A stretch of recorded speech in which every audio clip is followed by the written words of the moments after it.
आज जागतिक योग दिनाच्या संपूर्ण महाराष्ट्रातल्या आणि संपूर्ण देशातल्या आणि संपूर्ण जगातल्या जनतेला खूप खूप शुभेच्छा। मोदीजींकडे भारतीय जनता पार्टीच्या वतीने झालेले देशाचे पंतप्रधान असं पाहिलं गेलं तरी मोदीजींचा जो प्रवास आहे तो विरोधकांनी सुद्धा विरोधासाठी विरोध न करता समजून घेण्याची आवश्यकता आहे। आपण इतिहासात वाचतो, मोदींनी नाही लिहिलं की ह्या देशामध्ये सोन्याचा धूर निघायचा, हा देश विश्वगुरु होता। नालंदा विश्वविद्यालय जाळलं गेल्यानंतर 6 महिने पुस्तकं जळत होती। त्याची अत्यंत वाईट स्थिती इसवी सन 1200 नंतर यादवांचं राज्य संपून 500 वर्ष मुघलांनी राज्य केलं आणि 150 वर्ष ब्रिटिशांनी राज्य केलं। त्या संपूर्ण जगाचा जगद्गुरू असणारा भारत हा आपलं आत्मतत्व, आपलं चिंतन विसरला।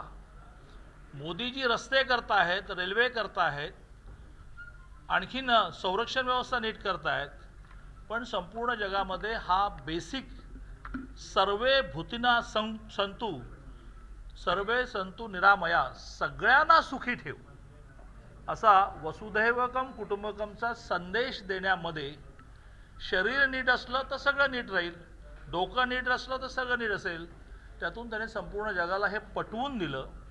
आणि आजचा दिवस संपूर्ण जगामध्ये योग दिन म्हणून कार्यक्रम सुरू आहेत, कारण जगालाही पटलं की जर आतलं सगळं नीट राहायचं असेल, वरचं नीट राहीलच, तर आपल्याला योग केले पाहिजेत। आज प्रदेश कार्यालयामध्ये आम्ही सगळेजण योग दिनाच्या निमित्ताने योगासनं केली आणि संपूर्ण महाराष्ट्रामध्ये कोविडचं संकट लक्षात घेऊन त्याचे नियम पाळून किमान 1400-1500 ठिकाणी 712 आमची मंडलं आहेत, प्रत्येक मंडलात किमान 2 ठिकाणी। पण गेल्या काही दिवसात आमचा अनुभव असा आहे की आम्ही एक टार्गेट देतो, त्याच्या 5 पट टार्गेट पूर्ण होतं, संध्याकाळपर्यंत आकडेवारी येईल, पण किमान 1500 ठिकाणी योग दिनाचे कार्यक्रम झाले। सर, आज आपण एकंदरीत योगा करत आहोत। आत्मबळ आणि स्वबळ हे हवंच आणि योगामुळे ते सर्वांना मिळतं, पण राजकारणात महाराष्ट्रात सध्या आत्मबळ आणि स्वबळाची भाषा केली जाते। त्यामध्ये म्हटलं जातं आहे संजय राऊतांकडून सामनाच्या लेखातून की काँग्रेसला म्हणजे आता आत्मबळ स्वबळ करत असताना कोरोनाविषयीवर लक्ष द्यावं, नाहीतर लोक जोड्याने वाढतील। असं आहे की आपल्या देशातल्या लोकशाहीची सुंदरता, ब्युटी अशी आहे की कोणी काही म्हणू शकतं। त्यामुळे संजय राऊतांचं हे म्हणण्याचा त्यांना अधिकार आहे। इतरांनी ते फॉलो करायचे की नाही ते त्यांनाही स्वातंत्र्य असतं। त्याप्रमाणे इतर म्हणजे ते ज्यांना उद्देशून म्हणतायत ते ठरवतील की आपण काय करायचं। संजय राऊतांनी सांगितल्यानंतर करण्याची काय या समाजाची स्थिती निर्माण झाली नाही। सकाळी उठून देशाला मार्गदर्शन केल्यानंतर किती टक्के लोक ते फॉलो करतात हे बघायला पाहिजे, आणि त्यामुळे त्यांनी त्यांचं मत मांडलं, लोक ठरवतील। त्याचबरोबर त्यांचं आत्ता स्टेटमेंट असं आलं की तीन पक्षातील समन्वय हे सर्वात महत्त्वाचं आणि मोठं उदाहरण आहे की समन्वय चांगलं चाललंय, 5 वर्ष हे सरकार व्यवस्थित चालणार आहे आणि वेळ आल्यावर ठरवू की कुणी कसं लढायचं। आणि असं आहे की मी सुरुवातीलाच म्हटलं की रोज सकाळी समाजातल्या विविध विषयावर टिप्पणी करण्याचा सगळ्यांना अधिकार आहे, तसं तो संजय राऊतांना सुद्धा आहे। आणि समन्वय आहे की नाही हे सामान्य माणूस ठरवतो की कसा समन्वय आहे।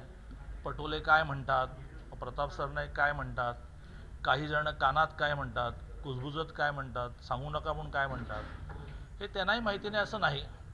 परंतु असं आहे की मी खूप आज योग दिनाच्या निमित्ताने जरा जास्तच अध्यात्म मांडतोय, पण मी नेहमी ह्या निष्कर्षावर आलेलो आहे की ज्या दिवशी जे व्हायचं त्या दिवशीच ते होतं।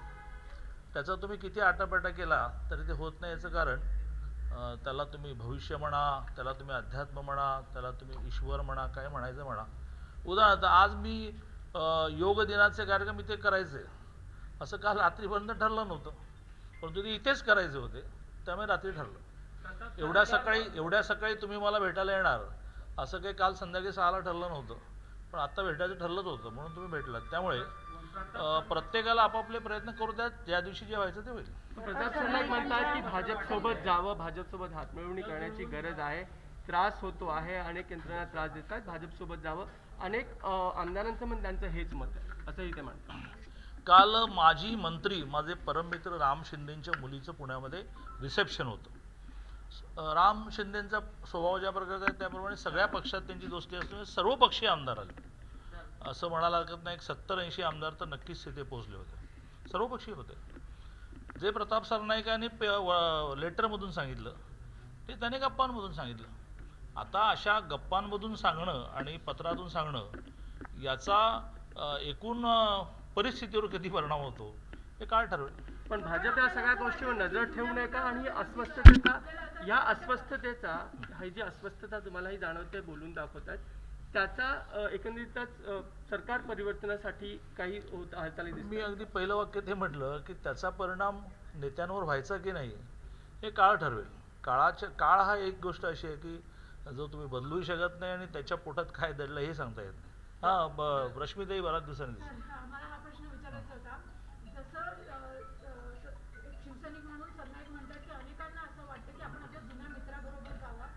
भाजपचे प्रदेशाध्यक्ष म्हणून आपल्याला पण असं वाटतं की ह्या जुन्या मित्राबरोबर आपण जावं, किंवा जर त्यांची तयारी असेल तर आपण पुन्हा एकदा प्रयत्न करावे हा गॅप ब्रिज पुन्हा करण्याचा. शिवसेनेच्या जशा अनेक आमदारांना आणि खासदारांना वाटलं असलं तरी ते वाटणं व्यवहारात आणण्याची त्यांची क्षमता नसते असं नाही, त्यांची डिसिप्लिन नसते. तसं भारतीय जनता पार्टीच्या माझ्यासहित, माधवराव भंडारींसहित कोणाला काय वाटतं हे वाटणं जरी खरं असलं तरी ते वाटणं व्यवहारात आणण्याचं काम त्यांना दिलेलं नाही. ते दिलेलं आहे अमितभाईंना आणि मोदीजींना, आणि प्रामुख्याने अमितभाईंना आणि जगतप्रकाश नड्डांना. त्यांच्याकडे एक बरं आहे की एक हाती आहे, उद्धवजी ठरवतील ते फायनल. आमच्याकडे टीम आहे, आणि त्यामुळे जरी आम्हाला असं वाटलं की हा मैत्रीचा हात समोर आला आहे तरी त्या हातामध्ये हात मिळवायचा की नाही असं खाजगीत जरी वाटलं तरी पक्ष म्हणून त्याचं धोरण ठरवण्याचे पूर्ण अधिकार हे खरं म्हणजे आमची पार्टी ही अध्यक्ष ओरिएंटेड असल्यामुळे जगतप्रकाश नड्डाजींच्या हातात आहे. बऱ्याच दिवसांनी रश्मीताई भेटल्या, विचारायचं राज्यामध्ये काँग्रेस ज्या पद्धतीने सोबतची भाषा करते, शिवसेनेला ते पटत नाही, शिवसेनेचे आमदार काहीतरी व्यक्त करतात, राज्यात आता वेळ आली आहे पुन्हा सत्ता बदलायची असं वाटतंय का? नाही, असं काही म्हटलं मी काही घाबरत नाही कोणाला, पण काही म्हटलं की एका वर्तमानपत्राचं माझ्यावर एक अग्रलेख येतो, तर त्यामुळे घाबरत नाही. परंतु कशाला उगाच अग्रलेखाला, त्यांना बाकीचे विषय खूप आहेत, आणि त्यामुळे म्हटलं की ह्यांना घाई झाली आहे, ह्यांच्या पोटात दुखतं आहे, कारण ते डॉक्टर्स आहेत ना, कंपाऊंडर डॉक्टर, त्यामुळे आमच्या पोटात दुखतं हे त्यांना कळतं.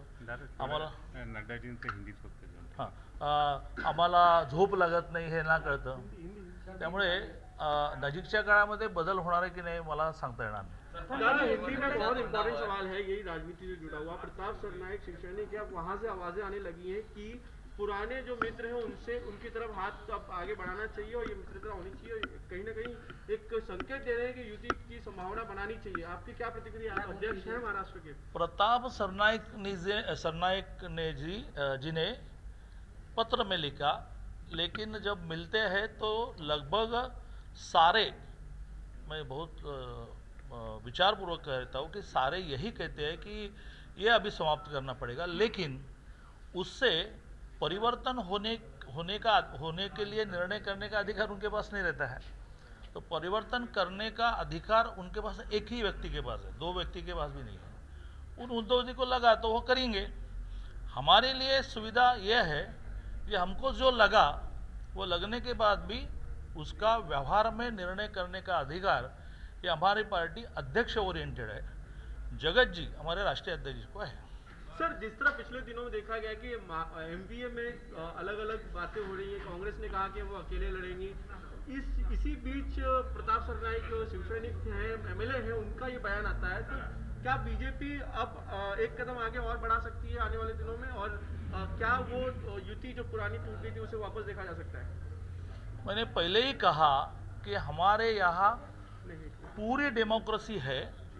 हर 3 साल में 1000 संख्या के बूथ का अध्यक्ष भी बदला जाता है, राष्ट्रीय अध्यक्ष बदला जाता है. ये पूरी डेमोक्रेसी है. डेमोक्रेसी होने के कारण अपने अपने मत व्यक्त करने का अधिकार है, स्वातंत्र है. निर्णय हमारी केंद्रीय टीम करती है, और वो निर्णय हमारे मन के खिलाफ होने के बावजूद भी हम बहुत आनंद से उसको इम्प्लीमेंट करते हैं. इसलिए मैं हमेशा एक गीत की पंक्ति बोलता हूँ कि नेत्याची इच्छा ही तर आज्ञा। नेता ने कभी ऑर्डर देनी नहीं होती है, इच्छा व्यक्त करनी होती है। हमारे नेता यदि इच्छा व्यक्त करे तो करेंगे। सर एक सवाल और है, राजनीति से हटकर है। सांगली में घटना सामने आई है, 87 लोग जो है कोविड से इनकी मृत्यु हुई अस्पताल में। हालांकि उस अस्पताल के डॉक्टर्स को गिरफ्तार कर लिया गया है। उस अस्पताल में जो परमिशन दी गई थी वो वैलिड नहीं थी, ठीक से नहीं दी गई थी। इस तरह कोरोना काल में जहाँ पे सब स्ट्रगल्स हो रहे हैं, कई चीज़ें हो रही हैं, ऐसे घटनाएं भी सामने लगातार आ रही है, क्या कहेंगे आप? सांगली के जिस अस्पताल की आप चर्चा कर रहे हैं वो इस्लामपुर में है, प्रकाश हॉस्पिटल नाम का है। बीजेपी के एक दबंग नेता जो इस्लामपुर के नगराध्यक्ष निशिकांत पाटिल उनका है। तो ये सीधा पॉलिटिक्स है कि पूरे महाराष्ट्र में कहीं इंक्वायरी नहीं चलेगी और इंक्वायरी चलेगी सिर्फ इस्लामपुर के प्रकाश हॉस्पिटल में, क्योंकि जयंत पाटिल उनको बढ़ने नहीं देता और वहाँ की प्रशासन भी जयंत पाटिल का सुनती है। हमने अपने विषय निकाला ही है, हम तो ऐसे विषय निकालते नहीं, हम बहुत शांति से ठंडे दिमाग से काम करते हैं। लेकिन 600 पेशेंट की वहाँ अरेंजमेंट थी और 100 पेशेंट की परमिशन देगी। मैं लगातार कलेक्टर को फ़ोन करता रहा कि भाई यह स्थिति अब आई है कि रास्ते पर लोग सोएंगे, रास्ते पर मरेंगे, तो एक अस्पताल है, 600 की कैपेसिटी है, व्हाई not you giving the permission. तो उन्होंने जो कहा मैं यहाँ नहीं कह सकता क्योंकि वो दिक्कत में आ जाएंगे। तो इस प्रकार से प्रेशर में कोविड में भी काम करते हैं क्या? गवर्नर ने हमारे निशिकांत पाटिल और उनका स्टाफ क्या करना है करो। हाँ गलती है उनकी, तो उन्होंने शासन लेना ही है। तो इस्लामपुर में करते हो तो बम्बई के हॉस्पिटल में भी करो। हाँ जहाँ डेड बॉडीज बदली गई, जहाँ मृत्यु की संख्या कम दिखाई गई, कई ऐसे स्थान है कि जहाँ एक ही एम्बुलेंस में 20-20 डेड बॉडी लेकर गए, इसकी इंक्वायरी करेंगे या हमारे निशिकांत पाटिल के करेंगे? जयंत राव, इस प्रकार से पॉलिटिक्स नहीं किया जाता। पॉलिटिक्स ये सिर्फ चुनाव के लिए है, बाकी समय तो एक दूसरे को मदद करने के। एक अच्छा हॉस्पिटल चलने वाले निशिकांत पाटिल के कर्मचारियों को आप तकलीफ देंगे, हम डरेंगे नहीं। क्या होगा? 2-3 दिन जेल में जाना पड़ेगा। कानून तो कानून है, जज तो ऐसे नहीं है कि आप कहेंगे वो करेंगे, प्रशासन करेगा आप जो कहेंगे। सर मराठीमध्ये प्रश्न आहे की सांगलीमध्ये निशिकांत पाटील, सांगलीमध्ये जे चाललेलं आहे निशिकांत पाटील यांच्या विरुद्ध जी काही कारवाई केली जाते हेतुपुरस्सर राजकीय आहे का, काय म्हणतात? सांगली जिल्ह्यातल्या इस्लामपूरला प्रकाश हॉस्पिटलवर ज्या प्रकारची कारवाई चाललेली आहे ती पूर्णपणे सूडबुद्धीने चाललेली आहे आणि जयंतराव हे बरोबर नाही। आरोग्याच्या विषयामध्ये अशा प्रकारे हेवे दावे बरोबर नाही। इस्लामपूरच्या प्रकाश हॉस्पिटलमध्ये 600 पेशंटची व्यवस्था असताना तुमच्या कलेक्टरने 100ची व्यवस्था दिल्यानंतर 4 वेळा मी फोन केला की लोक रस्त्यावर मरतायत, ते हॉस्पिटल आहे, परवानगी द्या, तुम्ही हवं तर अटी घाला, पण तुमच्या कलेक्टरने ऐकलं नाही, कारण तुमच्या धाकाखाली सगळेजण राहत आहेत। आणि त्यामुळे आता जर तुम्हाला असं वाटत असेल की निशिकांत पाटील जो इस्लामपूरचा तुमच्या छाताडावर बसून नगराध्यक्ष झाला, त्या निशिकांत पाटीलला अशा प्रकारे त्रास देऊन तुम्ही दाबणार असाल तर तो दबणार नाही। आम्ही पूर्ण पार्टी म्हणून बरोबर चुकलं असेल त्याच्यावर शासन झालं पाहिजे। एवढ्या इन्क्वायरी करायच्यात ना जयंतराव, आम्ही तुमच्याबद्दल कधीही बोललेलो नाही आहोत, कारण तुम्ही चांगलं काम करताय, आम्ही चांगलं काम करताय, पण एका इतक्या खालच्या लेवलला तुमचं राजकारण ना स्वर्गीय राजाराम बापूंनी चालवलं नाही तुम्ही चालवलं। एवढ्या कारवाई करायच्यात ना तर मुंबईमध्ये जिथे डेड बॉड्या बदलल्या तिथे करा, एका ॲम्ब्युलन्समधून 20 डेड बॉड्या नेल्या तिथे करा। कशासाठी एका माणसाला त्रास देतो? आणि त्यामुळे जयंतरावांना माझी विनंती आहे की कोविडमुळे आपण सगळेजण हैराण आहोत, जिथे जिथे आपल्याला मदत करता तिथे आपण केली पाहिजे आणि त्यामुळे प्रशासनाला सूचना द्या। चुका आहेत त्याच्यावर आम्ही पण निशिकांत पाटलांच्या मागे उभं राहणार नाही, पण अनावश्यक त्रास देणं बंद करा। महाविकास आघाडीमध्ये अविश्वास झालाय का? काँग्रेस, राष्ट्रवादी आणि शिवसेना यांच्यामध्ये आता अविश्वास निर्माण झालाय का? असं आहे की प्रत्येक शब्द जो आहे तो कोणी म्हणायचा आणि कुठल्या वातावरणात म्हणायचा यावर त्याचं खरं खोटं अवलंबून असतं। तसं मी म्हटलं की त्यांचा अविश्वास निर्माण झालेला आहे, त्याचा उद्धवजींवर काय परिणाम होणार आहे? मी म्हटलं की त्यांचा अविश्वास निर्माण झाला, शरद पवारांवर काय परिणाम होणार आहे? तर मी म्हणण्याला काही अर्थ नाही। त्यांना वाटलं पाहिजे की आता असं आहे की मला कधी कधी प्रश्न पडतो, योग दिनाच्या निमित्ताने जास्त प्रश्न पडतो की बा जन्माला येऊन केवळ सत्ता भोगणं इतकंच आहे का आनंद पण आहे? तिघांनी छातीवर हात ठेवून सांगावं आम्ही कोणी जवळ उभे राहत नाही आणि माईक पण लावू नका, की ते आनंदात आहेत का, सुखात आहेत का त्रासलेले आहेत, ते विचार करा। बहिणाबाईंची जात्यावरची ओवी म्हणजे